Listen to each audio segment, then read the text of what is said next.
بسم اللہ الرحمن الرحیم۔ السلام علیکم دوستو۔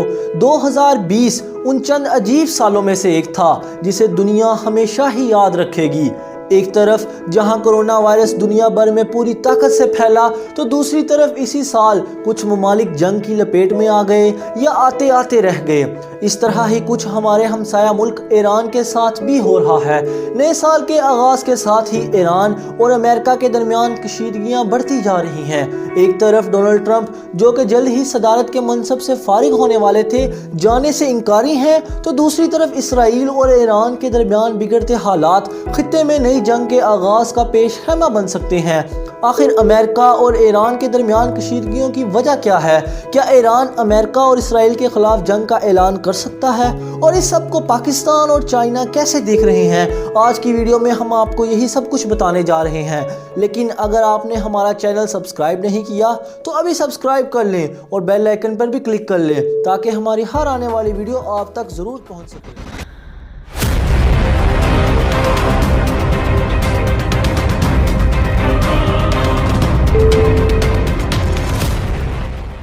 3 جنوری 2020 پچھلے سال کا وہ اہم ترین دن تھا جب امریکہ نے ایرانی جنرل قاسم سلیمانی کو ڈرون حملے میں شہید کروا دیا تھا۔ قاسم سلیمانی ایرانی بہت بڑے جنرلوں میں سے ایک تھے، چنانچہ ان کی شہادت کے بعد پورے ایران اور عراق میں امریکہ کے خلاف پرزور احتجاج شروع ہو گئے۔ اگرچہ ایرانی انٹیلیجنس نے افغان طالبان کی مدد سے افغانستان میں موجود امریکن جنرل جس نے ڈرون حملے کی کمانڈ کی تھی اسے ہلاک تو کروا دیا اور بعد میں حالات معمول پر بھی آ گئے، لیکن ایران کے اندر وہ بدلے کی سلگتی ہوئی چنگاری بجھ نہ سکی۔ البتہ اس سب کے بعد امریکہ نے ایران پر کئی پابندیاں لگا کر اپنا بدلہ بھی لے لیا ہے۔ اب پورے ایک سال بعد 3 جنوری 2021 کو قاسم سلیمانی کے برسی کے دن دوبارہ سے امریکہ اور ایران کے درمیان تلخیاں بڑھتی جا رہی ہیں۔ حالانکہ اس پورے واقعے کو گزرے ایک سال بیت چکا ہے اور امریکہ ایران کے درمیان کوئی ایسا واقعہ بھی پیش نہیں آیا، لیکن پھر بھی ایران اور امریکہ کے درمیان کشیدگیاں کیوں بڑھتی جا رہی ہے؟ اصل بات یہ ہے کہ پچھلے پورے سال سے اسرائیل کوشش کرتا رہا تھا کہ کسی طرح سے امریکہ اور ایران کے درمیان جنگ شروع کروا سکے، لیکن وہ ناکام رہا۔ مگر اب کچھ ہفتے پہلے ایرانی سائنسدان محسن فخری زادہ کی شہادت کے بعد ایران نے الزام لگایا کہ ان کے سائنٹسٹ کو کسی اور نے نہیں بلکہ اسرائیل نے شہید کروایا ہے۔ حیرت زدہ بات یہ تھی کہ انٹرنیشنل میڈیا چاہے BBC ہو، CNN اور گارڈین وغیرہ تمام مایہ ناز اخبار یہ کہہ رہے ہیں کہ محسن فخری زادہ کو شہید کروانے کے لیے جو آلہ استعمال ہوا وہ ریموٹ کنٹرول ویپن تھا۔ جی ہاں دوستو، یہ ریموٹ کنٹرول ویپن آج کا جدید ترین ہتھیار ہے۔ اس ہتھیار کو سیٹلائٹ کی مدد سے کنٹرول کیا جا سکتا ہے اور کئی کلومیٹر دور سے وہ مشین اپنے ہدف کا بآسانی نشانہ بنا سکتی ہے۔ ایرانی میڈیا کا یہ بھی کہنا تھا کہ ہمیں اس مشین جس سے ایرانی سائنٹسٹ پر فائر کیے گئے تھے اس کے کچھ حصے بھی ملے ہیں، جس سے تصدیق ہوتی ہے کہ اس قتل کے پیچھے اسرائیل کا ہی ہاتھ تھا۔ بہرحال اس سب کے بعد امریکہ نے اسرائیل کی مدد کرنے کے لیے اپنے خصوصی بمبر طیارے B-52 روانہ کر دیے تھے، جس سے جو کشیدگی صرف اسرائیل اور ایران کے درمیان جاری تھی اس میں امریکہ بھی براہ راست حصے دار بن گیا ہے۔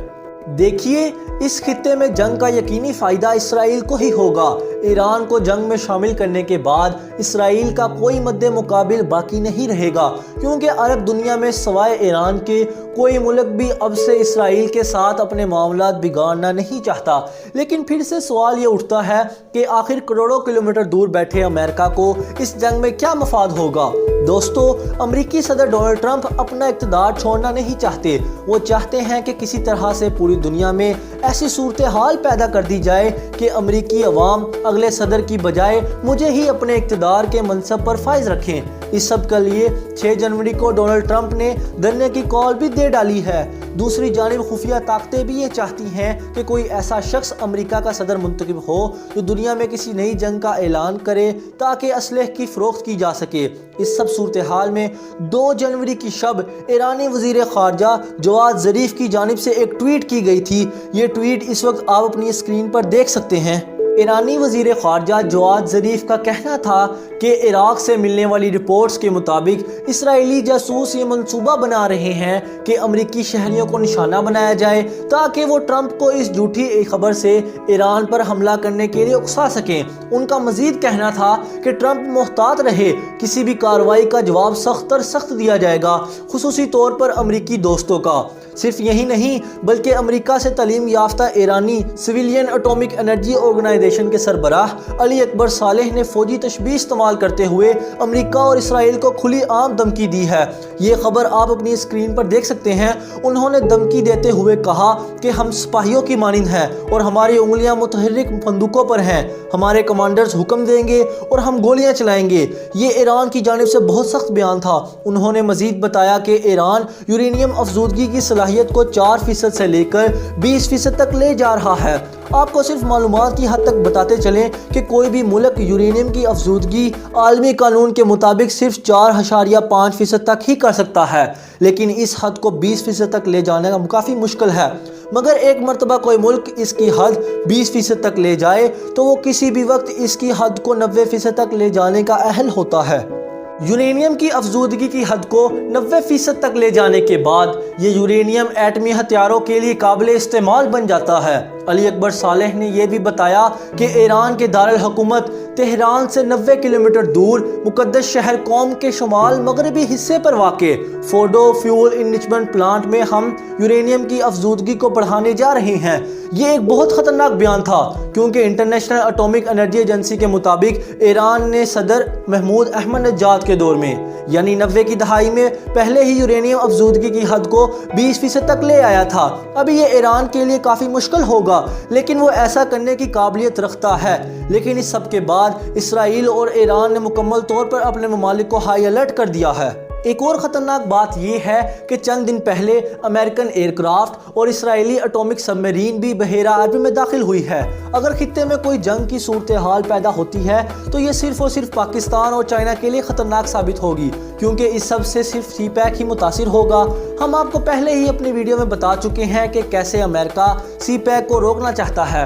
وہ کوئی بھی ہتھ کنڈا استعمال کر کے اس خطے کو جنگ کی لپیٹ میں لائے گا اور آخر کار سی پیک کو تباہ کر دے گا۔